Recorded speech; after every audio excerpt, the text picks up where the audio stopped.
Order! Order! You are an incorrigible delinquent at times. Behave yourself, man!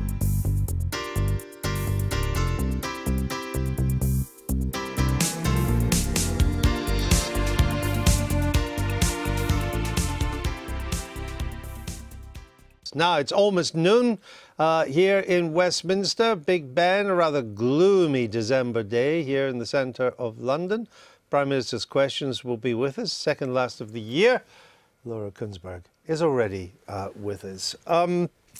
It's process these days, isn't it? I'm afraid it is in Parliament, and MPs like nothing more but talking about process, particularly if their own importance is at question. And whatever Jeremy Corbyn chooses to go on today, and we know he doesn't necessarily like talking about Brexit because of the Labour Party's own issues on it, Westminster is abuzz with all the conversations about this vote. Who is going to blink, the rebels or the government? Right now, and it's pretty early in the day really in the context of these things, both sides are saying, hold your nose, we ain't shifting. Right. But by 5 o'clock, that might feel really quite different. So it can change hour by hour. It can change hour by hour, sure. And we might see, you know, later on the Green Bench, notes being passed backwards and forwards. There was some wonderful images yesterday of Oliver Letwin and Dominic Grieve and a few other of the potential rebels huddled together 2 benches back from the government ministers during the bill. And we know about Theresa May, she does not like to lose, OK? So it's not unusual for governments to lose on amendments. Tony Blair used to sometimes lose on amendments. But when you're a minority government, the sort of fragility of that gives it a different context. And she's got to turn up in Brussels tomorrow morning. Yes. Supposedly to say, hurrah, everything is done. She doesn't want to do that, having been beaten the night before by her own side. I can see the optics of that would not look good if she turns up in Brussels after having lost a major vote. But if she was to lose, it means that the amendment is carried, that there is a vote the way the rebels wanted on the deal if and when it's done. Move on, job done, not a lot to see here. Well, the problem on this for the government, as I heard the Minister heroically trying to defend, is if they give on this, then MPs would believe that they have a chance to get into the guts of the deal before giving it a thumbs up or a thumbs down at the end of the process. That's what's at root here. And if they vote it down, well, what happens then? Does that mean Theresa May has to go back to the negotiating table?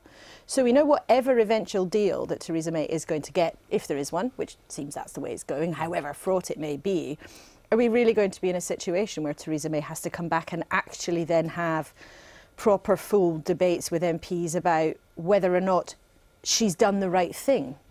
So the kind of nightmare scenario for the government is for MPs actually to be having a say and debates on and votes on the different bits of the actual deal itself. For the rebels, that's the only way that it's actually meaningful to have this vote. But you can see from the government's point of view as negotiators, well, what are they really asking for? Are they asking for not just a carte blanche to say yes or no to the deal, but actually to start getting into the guts of it and trying to get the government to go back to Brussels and say, oh, by the way, I know I agreed that, but, you know, 12 people on my party didn't like it. But this will amount to a treaty. The Commons can't relitigate treaties. The Commons either has to accept the treaty as presented by the government or reject the treaty. That's true in the US Congress. The Senate rejected the Treaty of Versailles. It didn't take bits it liked and bits it didn't. It's an either-or proposition. Well, and this is exactly what the problem is. So what MPs don't like is that they are being offered a take it or leave it vote. And they don't necessarily even trust the government on that, really, as you heard Heidi Allen was saying. Yeah, I mean, this is not quite remarkable for a Tory backbencher. Say we don't trust our own government. But what MPs in the Tory party would say is they believe the government has always had to be dragged into allowing scrutiny in Parliament. Gina Miller even ended up going to the Supreme Court to try to get scrutiny in Parliament. And she succeeded. She succeeded. And you do sometimes wonder, in a parallel universe, had Theresa May not appeared to be so sky high in the polls, so far ahead, so able just to sort of do what she wanted in the early months of her office, you kind of wonder, had she taken a more conciliatory, more compromising approach to Parliament as an entity, not just in her own party, that she might have ended up in this particular situation. Because she didn't think she had to at the time. Exactly. And part of the reason why people are really digging in today is because they think this is a pattern. It's about a pattern of behaviour that they've seen time and time again. And I think also that the Tory rebels are mindful that if they don't, as Labour has called it, if they don't walk the walk today, having talked the talk on plenty of occasions, will they still be sort of taken seriously? Yeah, they'll be seen as paper tigers. Right. But we'll see. It's going to be very, very tight. So it seems, but it could change in it. It could change as things stand, David Davis's written statement placed before Parliament, that's not done enough? No, it hasn't. We know that there are at least 6 rebels have told us on background that they are definitely going to vote with Dominic Grieve, and that's not because there are only 6, it's because we haven't been able to get round the whole list yet. Do we have a rough idea how many? Well, because to be a real rebel, you have to vote against, not just abstain. You have to just not turn up or suddenly find out that you're washing your hair. You know, exactly. I think that there are 20 or so Tory MPs who have this very deeply held concern. I know that some of them are being called to see the Prime Minister's Chief of Staff after Prime Minister's questions this afternoon, so that'll be fun for them. I'm sure they can hardly wait. But it's also, you know, it's all also become quite unpleasant, I'm told. OK. Real, we'll talk more about this after PMQs, but let's go to the Commons for Prime Minister's questions. Number 1, Mr Speaker. Thank you, Mr Speaker. This week marks the 6-month anniversary of the Grenfell Tower fire. I will be attending the National Memorial Service tomorrow, and I'm sure I speak for members across the House when I say it remains at the forefront of our minds as a truly unimaginable tragedy that should never have happened. Many who survived the fire lost everything that night, and I can assure the House that we continue to do everything we can to support those affected and take the necessary steps to make sure it can never happen again. Mr Speaker, this morning I had meetings with ministerial colleagues and others. In addition to my duties in this House, I shall have further such meetings later today. Mrs Cheryl Gillen. Mr Speaker, I think the Prime Minister will be able to take to that memorial service the thoughts and the prayers of every single member in this House across all parties. My right honourable friend has said that at the end of the Brexit process, members of Parliament will have an opportunity to vote on the deal. Can she confirm that it is still her intention to hold such a vote? I'm very happy to confirm to my right honourable friend that we will put the final withdrawal agreement between the UK and the EU to a vote in both Houses of Parliament before it comes into force. As we have said, we expect the UK Parliament to vote ahead of the European Parliament, so we fully expect Parliament to vote well before March 2019. So, to be clear, the final deal will be agreed before we leave, and right honourable and honourable members will get a vote on it. And as my right honourable friend, the Secretary of State for exiting the European Union, has set out today, we will then bring forward a withdrawal agreement and implementation bill to give the withdrawal agreement domestic legal effect, which will be subject itself to full parliamentary scrutiny. And of course, after we leave, the withdrawal agreement will be followed up by one or more agreements covering different aspects of the future relationship, and will introduce further legislation where it's needed to implement this into UK law, providing yet another opportunity for proper parliamentary scrutiny. Jeremy Corbyn. Thank you, Mr Speaker. This week does indeed mark 6 months since the avoidable and tragic fire at Grenfell Tower, which took the lives of 71 people and injured and traumatised many more, and I too will be at the service tomorrow in memory of them. But that fire also shone a light on the neglect of working-class communities all over this country. And since this government came to power, homelessness is up by 50%. Rough sleeping has doubled. Homelessness and rough sleeping have risen every single year since 2010. Will the Prime Minister pledge today that 2018 will be the year when homelessness starts to go down? Across this House, we don't want to see anybody who is homeless or anybody who is sleeping rough on our streets. That is why the government is putting £500 million into the question of homelessness. It's why we backed the bill that was brought forward by my honourable friend, the member for for Harrow, and it's why we have ensured that we are putting into place a number of projects that will deal with this issue of rough sleeping. But I have to say to the right honourable gentleman that when we look at the question of housing, we need to look at ensuring that there are more homes available to people, that we are giving people support to get into those homes. That's why in the budget my right honourable friend, the Chancellor, set out a whole range of ways in which we will be helping people to ensure that they have their own roof over their heads, compared to Labour, where house building went down by 45%. Where the number of homes bought and sold went down by 40%, and social housing went down by 400,000. Jeremy Corbyn. Mr. Speaker, the last Labour government cut homelessness by 2/3 during its time in office. When Labour left office, the number of children in temporary accommodation was a lot less than it is now. Yep. I asked the Prime Minister for a pledge to reduce the amount of homelessness next year. The pledge was not forthcoming. Yep. 128,000 children will spend Christmas without a home to call their own, 60% up on 2010. It's too late for this Christmas. But will the Prime Minister promise that by Christmas 2018, fewer children will be without a home to call their own? Say to the right honourable gentleman again that we of course want every child to wake up in their own home, particularly at Christmas. But it is incredibly important people know they can keep a roof over their heads, even in the most desperate circumstances. That's why we're making sure that councils can place families in a broader range of homes if they fall into these circumstances. So since 2011, councils have been able to place families into private rented accommodation so they can get a suitable place sooner. We've changed the law in relation to so that families with children shouldn't find themselves in B&B accommodation except in an emergency. And through implementing the Homelessness Reduction Act, we're making sure our families at risk can get support before they find themselves homeless. And I say to the honourable gentleman, I have been very clear, as I was a few weeks ago, that this government is going to be a government that puts a clear focus on housing, on building the homes that people need, on ensuring that people are given help to get into those homes, and also on acting to prevent homelessness before it happens. That's what we're doing. That's what will make a real difference to people's lives. Jeremy Corbyn. Mr. Speaker, the sad reality is that 1 in 100 children in this country are homeless at any one time. It is a national disgrace, and it is getting worse. And for all she says about the private rented sector, can I just quote from a letter I received from Rachel this week? She says, "I have a knot in my stomach every New Year period when we're due to sign a new tenancy agreement. After renting the same flat for 10 years, never being in arrears, and keeping the property in good order, we were given notice to quit out of the blue."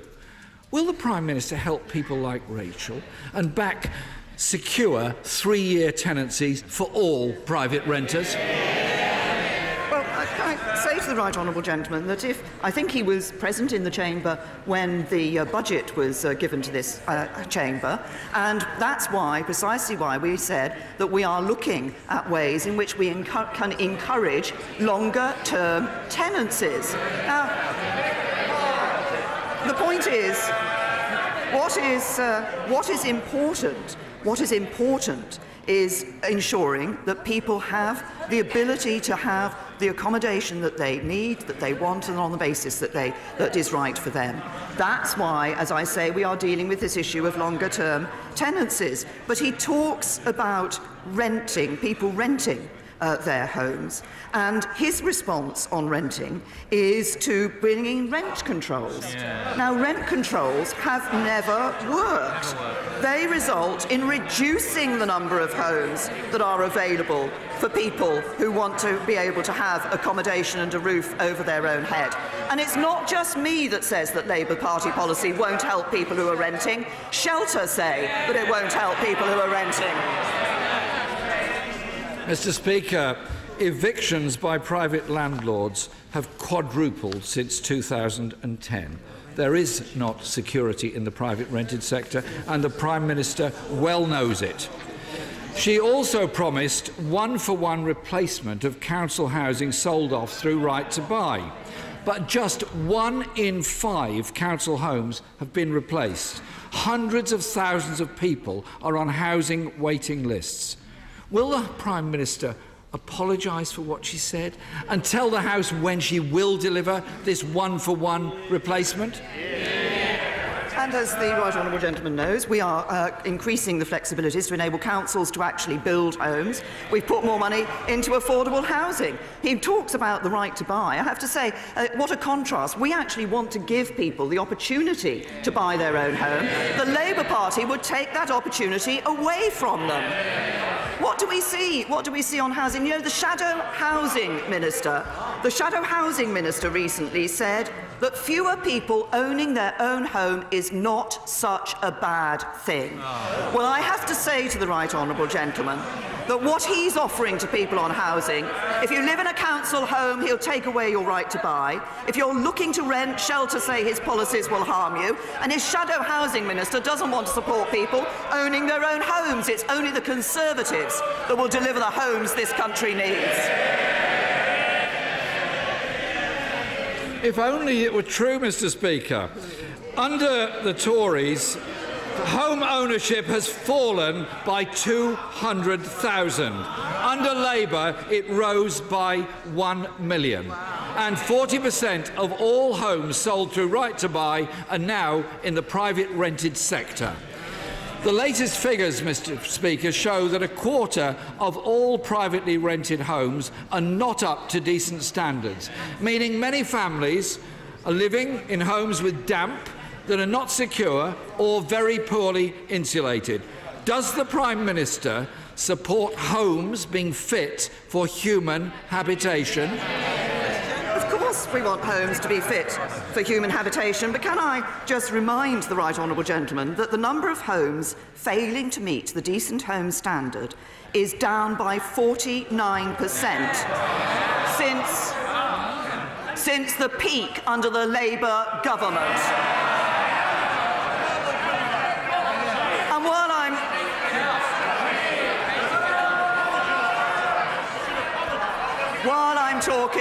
while I'm talking about the record of the Labour government, statutory homelessness peaked under the Labour government and is down by over 50% since then. It's this government that is delivering for people on housing. It's his government that Labour failed to deliver over 13 years. I would just remind the Prime Minister, Mr. Speaker, that under Labour, 1 million homes are brought up to decent home standard. I would also assume from what she said she will be here on the 19th of January to support my honourable friend, the member for Westminster North's bill to make privately rented homes fit for human habitation. When it comes to housing, Mr. Speaker, this government has been an absolute disgrace. After 7 years, more people are living on the streets, more families in temporary accommodation, more families in homes not fit for human habitation, and fewer people owning their own home. When is this government going to get out of the pockets of property speculators and rogue landlords and get on the side of tenants and people without a home of their own this Christmas? Prime Minister. Under Labour, house building down, homes bought and sold down, social housing down. One thing, I'll tell him one thing did go up under the last Labour government: the number of people on the social housing waiting list. 1.74 million people waiting for a home under a Labour government. We've delivered over 346,000 new affordable homes since 2010. More affordable homes have been delivered in the last 7 years than in the previous 7 years under a Labour government.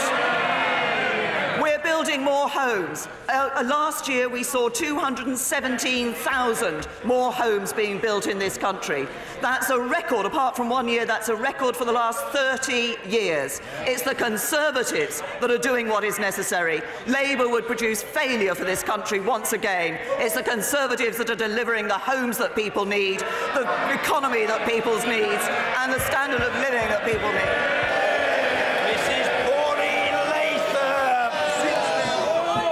Mr. Speaker, Isabel Wheel is a 14-year-old constituent of mine who lost both her arms and legs at the age of 6 when she was a victim of meningitis. I was one of many MPs campaigning for the meningitis vaccine to be introduced into the NHS. Isabel is now on her way to becoming one of the UK's most accomplished gymnasts, junior gymnasts, one of the most talented trampolinists in the country. She was recently handed the Pride of Sports Award as a young achiever. Would the Prime Minister join me in congratulating Isabel on receiving this prestigious national award? Well, I'm very happy to join my honourable friend in congratulating Isabel on receiving this award, and congratulating her on her sporting achievements, but also on her incredible bravery. And I think she's an inspiration to all of us. And my honourable friend has mentioned about the meningitis vaccine, and that she was one of those who was campaigning on this issue. We know meningitis can be a devastating disease. That's why we have taken steps to increase the availability of the vaccine. And in September 2015, we became the first country to have a national meningitis B vaccination programme. And my honourable friend, as she says, contributed to the work on that. But it's necessary, of course, that Public Health England continues to raise awareness of the symptoms, and its campaigns are reaching hundreds of thousands of parents. And the NHS has been running a programme to vaccinate teenagers, school leavers and university freshers against 4 different strains of meningitis. I think my honourable friend can be pleased with the impact that she had in the work that she did in relation to this. Ian Blackford. Thank you, Mr. Speaker. In 2008, we collectively bailed out the Royal Bank of Scotland at a cost of £45 billion. In 2017, the Royal Bank of Scotland are paying us back by turning their backs in 259 of our communities. Given we are the majority shareholder, will the Prime Minister step in and tell the Royal Bank of Scotland to stick to their commitment and not close the last bank in town? I'd say, as I think the right honourable gentleman knows, the decision to open and close branches is a commercial decision taken by the banks without intervention from the government, but we do recognise the impact this has on communities, and the Secretary of State for Scotland raised concerns of that the House have expressed on this issue in his meeting with RBS. Of course, more people are banking online. This is having an impact, but we do want to ensure that all customers, especially vulnerable ones, can still access over-the-counter services, and that's why we've established the Access to Banking Standard, which commits banks to carry out a number of steps before closing a branch. And the Post Office have also reached an agreement with the banks that will allow more customers than ever before to use post office services. So we recognise the importance of this on communities and backed it in a number of ways. Blackford. If the Prime Minister recognises the importance of this, she should be summoning Ross McEwan in to see it and making it clear that we will not accept towns and villages up and down the United Kingdom losing banking services. There are 13 towns in Scotland where the last bank will be going. This is not acceptable. It is about time the Prime Minister accepted her responsibilities. Will she summon Ross McEwan, and will she tell the Royal Bank of Scotland this must be reversed? The decisions on opening and closing branches is a commercial matter for the banks. As I say, this is an issue that the Secretary of State has raised with Royal Bank of Scotland. But what is important is that services are available to individuals. That's why those are being provided and alternatives are available. But I also say to the right honourable gentleman that actually an awful lot more people are banking online these days, not requiring the use of a branch. We want to ensure that vulnerable customers, particularly who don't have access to online banking, are able to have services provided. And that's precisely what we're doing through the Access to Banking Standard and the work with the Post Office. Julian Knight. Thank you, Mr. Speaker. In 2015, the Heart of England Hospital Trust, which serves Solihull, got itself into major trouble due to poor management. In response, the management of University Hospitals Birmingham under Dame Julie Moore was brought in to take charge. As a result, finances, patient care and staff morale have improved considerably. Would the Prime Minister join me in praising my brilliant local NHS staff for this turnaround and agree that we must encourage and support good management in the NHS? Well, can I say to my honourable friend that I'm very happy to join him in paying tribute to the work that's been undertaken by University Hospitals Birmingham in support of Heart of England Foundation Trust. We do want to see strong management across the National Health Service. I understand there are a number of practical and financial issues still to resolve in this issue, and I'd encourage all of those who are involved to make progress on this important matter, but I congratulate those NHS staff who have seen that improvement and have worked hard to ensure that improvement takes place. Hill. Does the Prime Minister agree with me that the resignation of Lord Kerslake really does put the government on a final warning over NHS funding? And will she agree that in my constituency of Hartlepool, despite us having a perfectly good hospital, it's disgraceful that people have to travel at least 15 miles to get to the nearest A&E? Can I say to the honourable gentleman that I think Lord Kerslake made the right decision in stepping down as chairman of King's College Hospital? I'm not surprised that the Labour Party are interested in this, and given, of course, that the noble Lord Kerslake is a key advisor to the Labour Party. But if I can say to the honourable gentleman, he might care to look at what NHS Improvement said about King's College Hospital. The financial situation at King's has deteriorated very seriously over recent months, and we have now placed the Trust in special measures to maximise the amount of scrutiny and support that it receives. It is not acceptable for individual organisations to run up such significant deficits when the majority of the sector is working extremely hard to hit their financial plans and in many cases have made real progress. They called the situation the worst in the NHS. Perhaps it's no surprise that the noble Lord Kerslake, I understand, is advising the Labour Party on matters of debt and deficit. Genius. At the end of their first and successful term, will my right honourable friend congratulate the teachers, the parents and the students of the Newark Free School, a school designed to raise standards and performance in Newark, as is happening across the country. And would she agree with me that to Conservatives, great teaching like this is not just about education, it is a daily battle for social justice, and we will never be distracted from that? Well, my honourable friend is absolutely right. First of all, I'm very happy to join him in congratulating all those who were involved in setting up this much-needed free school.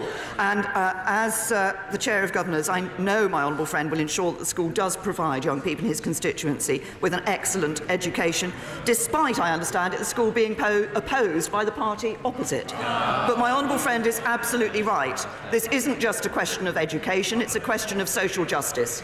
A good quality education opens the door to the future for the lives of every one of those young people, and that's why it's so important that we ensure the quality of education is there to give young people the best possible start in life. Lady Alexander. Thank you, Mr. Speaker. Tonight, this House will hopefully have the chance to vote on my new Clause 22 to the EU Withdrawal Bill, which would give Parliament the power at a future date to determine whether we leave the single market by coming out of the European Economic Area. It doesn't dictate how honourable members should then vote, but it does ensure proper democratic oversight. Shouldn't it be our sovereign Parliament and not the Prime Minister that decides our country's economic future? First of all, as I indicated earlier in response to my right honourable friend, the member for Chesham and Amersham, this Parliament will have an opportunity to vote, will have a meaningful vote on the withdrawal arrangements. But can I say to the honourable lady that she says that it should be Parliament that makes the decision about our membership of the single market. Actually, this Parliament gave that decision about our membership of the European Union to the people of this country. It is the people of this country who have voted to leave the European Union, and this government will deliver for the people of this country. Rishi Sunak! Thank you. Mr. Speaker, today thousands of profoundly disabled children are denied the opportunity to enjoy a day out with their families simply because there isn't an adequate changing room. The stories of parents at the Dale School in my constituency deeply moved me. So could I ask the Prime Minister to strongly consider updating our building regulations to ensure broader provision, and in the meantime to urge all relevant buildings to voluntarily install changing places to give these children the opportunities they deserve? Can I say to my honourable friend that I think he is right to raise this very important issue, which might at one glance seem quite a small issue, but actually is very important in the lives of those disabled children, to enable them to lead the life that they want to lead. And I agree with him that the provision of changing places can make a real difference to disabled children, but also to their carers. I understand that the Department for Communities and Local Government has been working to increase the number of facilities. I would certainly urge relevant building owners to consider installing changing places where they can, and I'm sure that my right honourable friend, the Communities Secretary, will be happy to discuss this matter further with my honourable friend. Gareth Snell. Thank you very much, Mr. Speaker. Mr. Speaker, this week, the Right Reverend Jeff Annis, the Bishop of Stafford, wrote to the Conservative-run Stoke-on-Trent City Council to plead with them not to cut £1 million out of their homelessness support budget. Does the Prime Minister agree with the Bishop Jeff when he said that the measure of society can be found in the way that we treat our vulnerable people? And if so, will she join his calls for the City Council not to cut its homelessness support budget? And will she agree today to fund local government properly so that it can play its part in ending the scourge of homelessness? I want to say to the honourable gentleman, as I said in response to the questions from the Leader of the Opposition, we don't want to see people without a roof over their head. That's why we're working in a number of ways to deal with this issue. It's why we're committed to halving rough sleeping by 2022 and eliminating it by 2027. As I also referred earlier, a number of announcements have been made in the budget, and we're now dedicating over £1 billion to 2020 to tackling homelessness and rough sleeping. That's across a number of areas. That's £1 billion to deal with this issue, to tackle what we agree is something that we don't want to see on our streets. Dr. Caroline Johnson. Thank you. It is now 1 year since I was sworn in as the MP for Sleaford and Norfolk.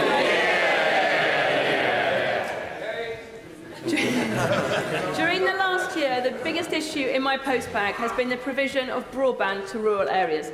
The government has invested heavily in this area, but many are still struggling with slow connections.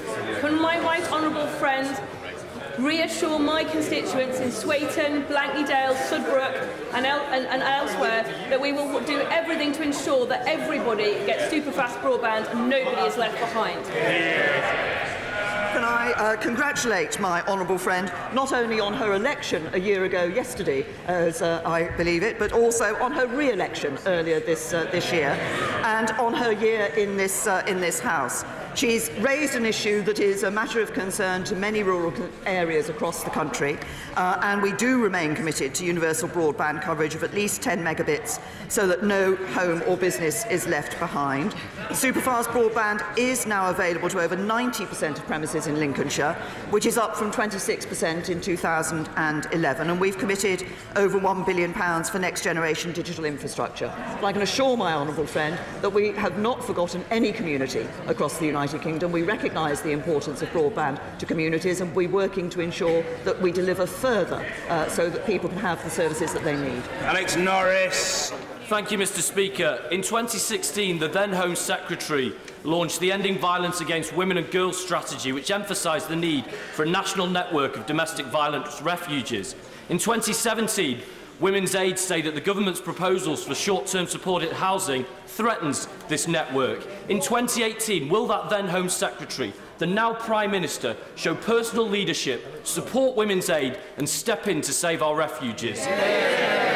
I say to the honourable gentleman that I recognise the importance of dealing with the issue of domestic violence. When I was Home Secretary, we ring-fenced funding to support the victims of domestic violence. We have continued to ring-fence that funding. We've also made a number of steps. We'll be introducing a new domestic violence law. We've introduced the coercive law, Criminal Act of Coercive Control. We've introduced a whole variety of changes that have improved the support for people suffering from domestic violence. We are proposing a new funding model in relation to the provision of housing homes for people who have suffered from domestic violence, and there's a very good reason for wanting to see a change, which is to make this more responsive to the needs of the individuals at a time of crisis in their lives, to make the system work better, because at the moment the funding isn't responsive enough to their needs in local areas. They have to worry about meeting housing costs themselves at this time of crisis, and access relies on welfare claims and eligibility. So we're proposing a new model that frees those women from worrying about meeting the housing costs themselves, and the overall amount of funding available will remain the same. Dr. Sarah Wollaston. Mr. Speaker, will the Prime Minister join me in thanking all the wonderful staff from across the European Union who are working in our NHS and social care?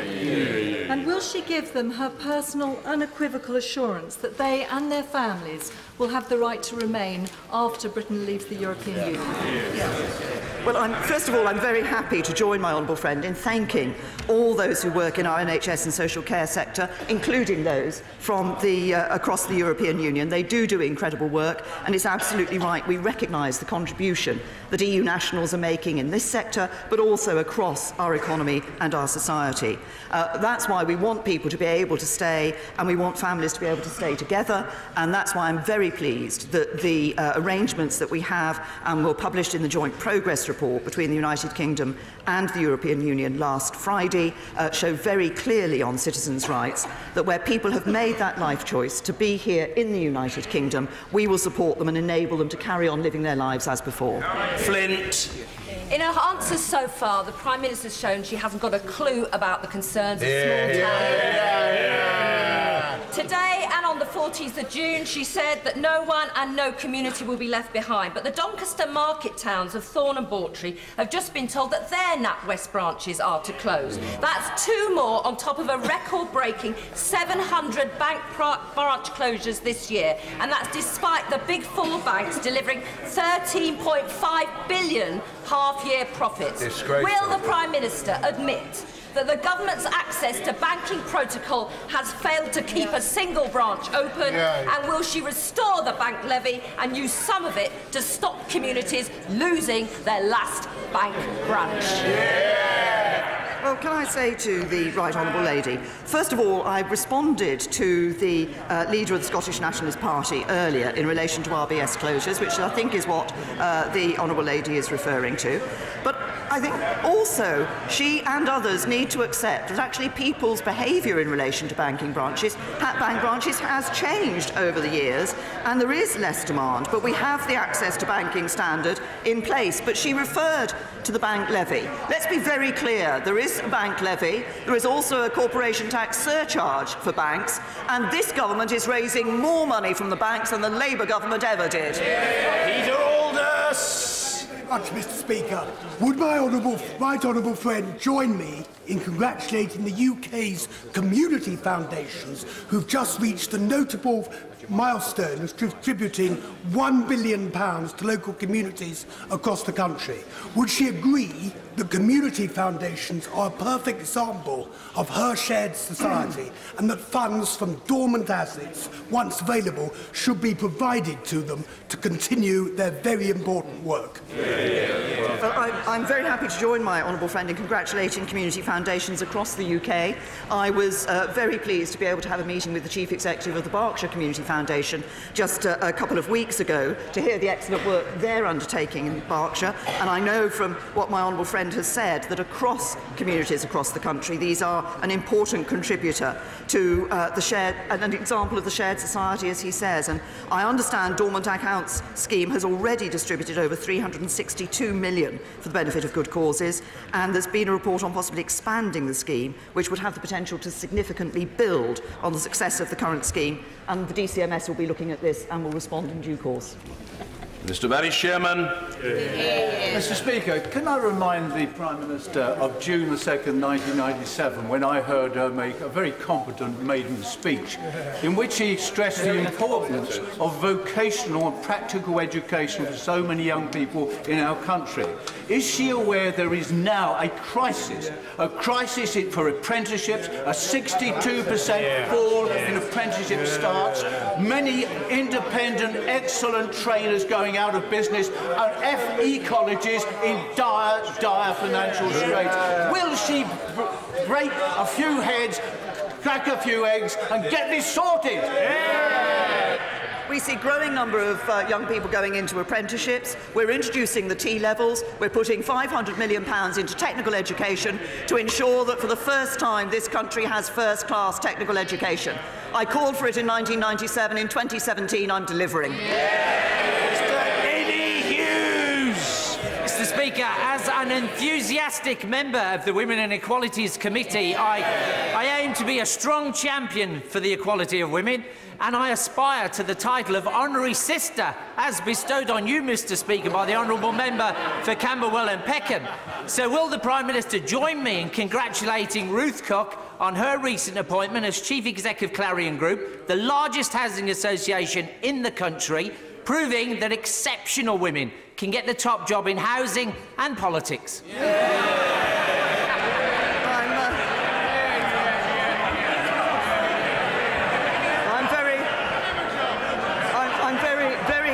Very happy to agree with my honourable friend and to congratulate Ruth Cook on her appointment for the Clarion Group. This does show that women can take on those very senior jobs. I have to say to my honourable friend that he is aspiring to an accolade that I don't think the Right Honourable Member for Camberwell and Peckham has ever given to me, despite the fact of being only the second female Prime Minister in this country. And one day, maybe the Labour sisterhood will manage to get a female leader of the Labour Party. Stephen Timms. Thank you, Mr. Speaker. Assessing the impact of leaving the European Union on the different sectors of the UK economy is surely basic spade work for the negotiations. And yet the Brexit Secretary told the Select Committee last week that none of it has been done. Why not? No, it isn't the case that no work has been done in looking at the... As the Right Honourable Gentleman knows from the over 800 pages of sectoral analysis that have been published. Mr. Nicholas Bowles. Thank you, Mr. Speaker. The Prime Minister has made clear that Brexit means Brexit. When it comes to the closure of Grantham A&E, now that the Trust believes that it has recruited enough doctors, does she agree with me that temporary means temporary? What can I say? I know my honourable friend has been a strong champion of his constituents on this matter. He's been campaigning tirelessly in relation to it. I know that he will agree with me that the first priority must be to ensure patient safety, and that's why a report was commissioned by NHS Improvement. I understand NHS Improvement are continuing to work very closely with the Trust, and I'm sure that my right honourable friend, the Health Secretary, would be happy to discuss the detail with my honourable friend. Stuart Malcolm MacDonald. In the run-up to Christmas, several people will be taking on extra seasonal work to try and earn themselves some extra cash for this time of year, but many employers will be offering unpaid trial work, often where an actual job doesn't actually exist, and it's affecting tens of thousands of people up and down the UK. But I've got a bill coming to the House in March next year to end unpaid trial shifts. So will she ensure this is the last Christmas of this exploitation and give government backing for it? Say to the honourable gentleman that he knows, of course, we already have a legal position in this country in relation to the payment of the national minimum wage and ensuring that people are paid for the work that they do. Ron Lamont. Thank you, Mr. Speaker. Given that the SNP Scottish Government has an extra £2 billion to play with thanks to this Conservative Government's budget last month, will the Prime Minister join me in calling on the First Minister of Scotland to rule out the higher taxes for hard-working Scots? Well, I have to say to my honourable friend, I think this is a very real test of the First Minister and the SNP government in Scotland as to whether they are willing to recognise. I mean, last week I seem to recall we had some, or in previous weeks we've had some rather strange claims being made by the Scottish nationalists here in this House about the impact of decisions taken at UK level on Scotland. But my honourable friend is absolutely right. £2 billion extra going into Scotland. But let's watch very carefully at how the SNP government choose to spend that money. Adeline Lucas. Thank you, Mr. Speaker. Last week I tabled a written question to the Chancellor asking for the evidence behind his extraordinary claim to the Treasury Select Committee that disabled workers are responsible for the UK's productivity problems. Last night I received his written answer. Unsurprisingly, there is no such evidence for that claim. So, disgracefully, since he so far declined to express any regret, will the Prime Minister take back control and order the Chancellor to withdraw his remark and apologise for inaccurate and offensive comments? Say to the honourable lady that actually the Chancellor did not express the views that she has claimed that he was expressing. This is a government that values the contribution that disabled people make to our society and to our economy in the workplace. This is a government that is actually working to ensure that we can see more disabled people getting into the workplace. We've had some success, there's more to do, but we will continue to work to ensure that those disabled people who want to work are able to do so. Mims Davis. Thank you, Mr. Speaker. I recently sponsored an event in this place for the UN, the Draw the Line campaign, which has helped 6,000 women and girls worldwide to have a better life. But 1 in 4 women in the UK and 70% of girls around the world will expect to see physical or sexual violence in their life. Can this Prime Minister confirm this government will continue to lead the world on tackling trafficking and exploitation? Well, I'm happy to confirm that to my honourable friend, and she once again raises a very important issue. It is, of course, this government that introduced the Modern Slavery Act. It's this government that is continuing to work not only to increase our ability to deal with the perpetrators of these crimes, but also to provide support to the victims. I want a world in which women and girls have the confidence to be able to be what they want to be and know they won't be subject to exploitation, to violence, to trafficking, to slavery. Of course, slavery applies to men as well, but I think our commitment as a government to ending violence and exploitation of women and girls is absolute. Lynn Fletcher. Thank you, Mr. Speaker. Last week it was announced that my wonderful city of Coventry had been successful in its bid to become UK City of Culture 2021, and we are bursting with pride. Will the Prime Minister join me in congratulating everyone who was instrumental in this great achievement and wish Coventry success, prosperity, hope and some fun in the next few years up to 2021 and beyond?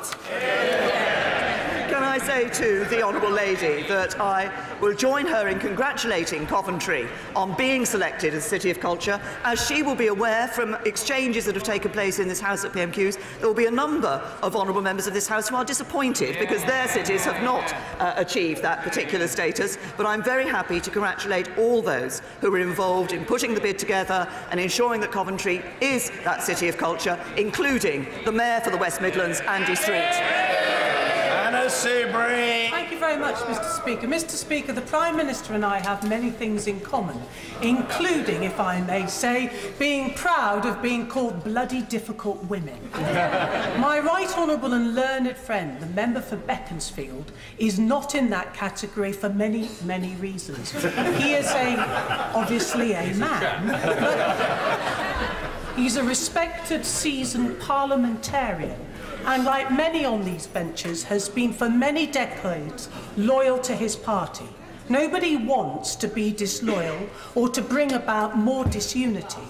The Prime Minister says she wants a meaningful vote on Brexit before we leave the European Union. Even at this last moment, would she be so good as to accept the Right Honourable and Learned Gentleman's Amendment 7 in the spirit of unity for everybody here and in the country? My my right honourable friend makes an important point about the concerns that people have had in this House about having a meaningful vote on this particular issue before we complete the deal. As I set out in the earlier answer I gave to my right honourable friend, the member for Chesham and Amersham, that is what we will have. We will ensure that there is a meaningful vote on this in this House. There will then, of course, be an opportunity for Parliament to look at the withdrawal agreement and implementation bill. This, the fact that there will be that meaningful vote has been set out and confirmed by my right honourable friend, the Brexit Secretary, in a written ministerial statement today. We were very clear that we won't commence any statutory instruments until that meaningful vote has taken place. But as currently drafted, what the amendment says is that we shouldn't make any of those, put any of those arrangements, any of those statutory instruments into place until the withdrawal agreement and implementation bill has reached the statute book. That could be at a very late stage in the proceedings, which could mean that we are not able to have the orderly and smooth exit from the European Union that we wish to have. Jack Dromey. You're on. What I say to the honourable gentleman who is trying to overcome his natural reticence? I know he's a shy fellow, but I'm trying to encourage him. Mr. Dromey. Mr. Speaker, not one penny to fit sprinklers to Birmingham's 213 tower blocks from government. Now the city suffering the biggest cuts in local government history is to suffer a further £100 million unfair funding cut. Yet Maidenhead is the constituency the least hard hit of any in Britain. How can the Prime Minister begin to justify one law for her own constituency and another law for the great city of Birmingham? Can I say to the right honourable gentleman that, of course, the local government settlement has yet to come before this House, and we have been very clear in relation to fire safety arrangements and any action that needs to be taken by local authorities, that they should discuss this with the Department of Communities and Local Government. We will ensure that it is possible for the necessary safety work to be undertaken. James Gray. Speaker, 2017 marks the 100th anniversary of the foundation of the Women's Royal Naval Service, an event which will be celebrated in your House immediately after PMQs in reception. Will the Prime Minister join with me in marking the outstanding service of women over 100 years in the Royal Navy, but also Royal Air Force and Army? And will she particularly join me in welcoming the fact that women are no longer consigned to duties ashore, but they can now take part in every aspect of service? Well, I'm very happy to agree with my honourable friend. I think we should be, it is right that we're marking the centenary for the Women's Royal Naval Service, but also recognising the contribution that women have made across our armed forces, and I think it is important that they are now able to contribute across all aspects of work in the armed services and are no longer restricted, as used to be the case in the Navy, to jobs on shore. I think this is an important step forward. It strengthens our armed forces, and I congratulate all women in our armed forces. Thank you. Order. Prime Minister's Questions comes to an end. Only one more to go. Next Wednesday, we'll bring that to you live as well. Mr. Corbyn, leader of the Labour Party, went on housing, particularly homelessness and rough sleeping. We'll come to that in a minute. There were also a number of questions about the big vote tonight, whether the government has changed its position. Let me just come to Laura first. Did we learn, was there any change in the government stance there? It didn't seem to be, no. And there Theresa May actually gave what is quite a long, complicated answer, talking through various bits of the procedure. But as far as I could make out through quite a lot of that verbiage, there was no budge. She said, OK, we've promised a meaningful vote, but you could see the reactions of the backbenchers shaking their heads furiously. No change so far. OK, well, still hours to go. Indeed, and it might change very fast. Your day.